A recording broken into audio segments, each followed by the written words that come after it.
In just a couple of minutes, I'll rid you of some beliefs that are genuinely ruining your life, keeping you from making money, finding happiness in your personal life, and maintaining your health. These are the three components of human happiness. Right now, in just a couple of minutes, all these beliefs will simply crumble for you.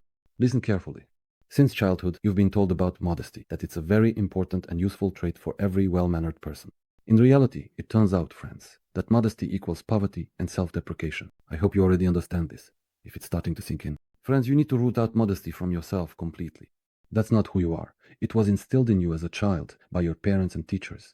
Next, happiness isn't about money, or money isn't the most important thing. The most important thing is health. It turns out that in order to have good health, you need money. Strangely enough, my friends, you need to live in a comfortable place and eat tasty, healthy food. You need to live without constant stress at work, the kind you get from your boss. You need not to be a slave.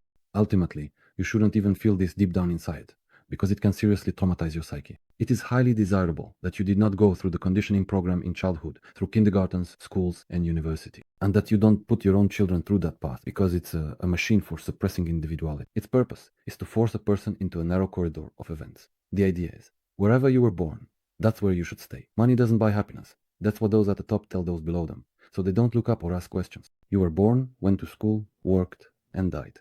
They told you that family is the most important thing, and everything else can wait somewhere in second or third place. But many quickly realized that all that everything else didn't wait for you, and your family didn't appreciate your sacrifice. You were told that mom and dad are sacred. But many people have moms and dads they should really keep their distance from. You can help with money, or something else. But any contact at all, even just a 10-minute phone call, drains all your energy.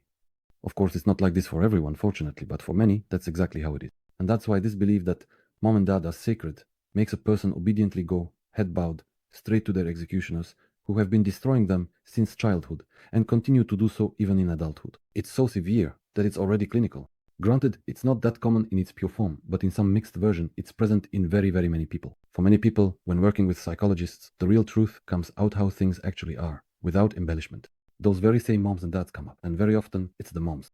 Sometimes what comes up is so shocking that you could lose faith in humanity. So there's no need to tell us how much you love your mom.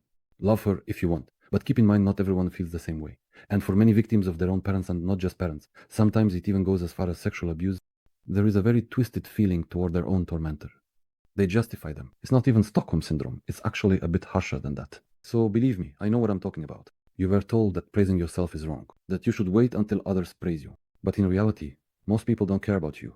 And unless you praise yourself, no one else is going to do it. Quite the opposite. Even when you have obvious successes, most people around you will devalue you simply because you are a living reminder that they missed all their own chances and opportunities.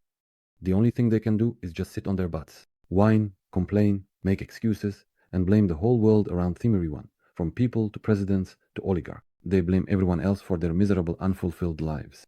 And if you start achieving even a little bit of success, they won't praise you instead, like crabs in a bucket. They'll do everything they can to pull you back down. Stay away from your own circle. Very often, my friends, it's precisely those people who are the main obstacle to your growth. If you're all stuck in the same swamp, that's exactly what you'll get. Everyone is equal, everyone is stuck in the swamp the same way. Perfect. Everyone understands each other.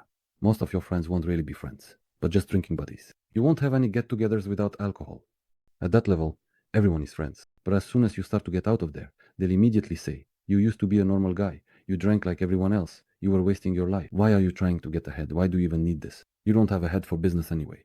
Just sit tight and don't stick your neck out. Money doesn't bring happiness. You should stay where you were born. In short, all these crabs will start pulling you back. Unfortunately, I'll say it again, often even moms and dads don't help in the best way here. Instead of pushing their own child upward, they start pulling them back, because you also remind them of their own wasted lives.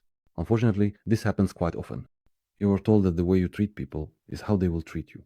Friends, I think many of you have already realized that all of this is a lie. In reality, the way you treat yourself is how those around you will treat you. You were told that studying well and working hard is the path to serious money and a prosperous life. I think everyone has already figured that out, right?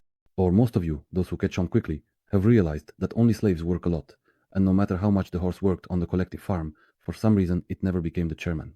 Those who earn a lot, who really earn a lot, are not the ones who work the hardest, but those who organize processes, those who know how to face their fears. The main thing is to have the inner determination to do what others are embarrassed about, afraid of, or keep putting off. If you know how to live and act like this, you'll have everything you want materially. And if you also put yourself in order on the inside, you'll have that very spiritual and material abundance. All of this together is true happiness. Automatically, happiness in your personal life and strong health lasting into old age come along with it. That's why, friends, without money, there can be no happiness or health. And to earn money, you need to filter your environment and not be afraid to take risks. Also, in my Telegram channel, you can sign up for a course on comprehensive personal development. Links are in the description. Like and comment on this video, subscribe, and see you next time.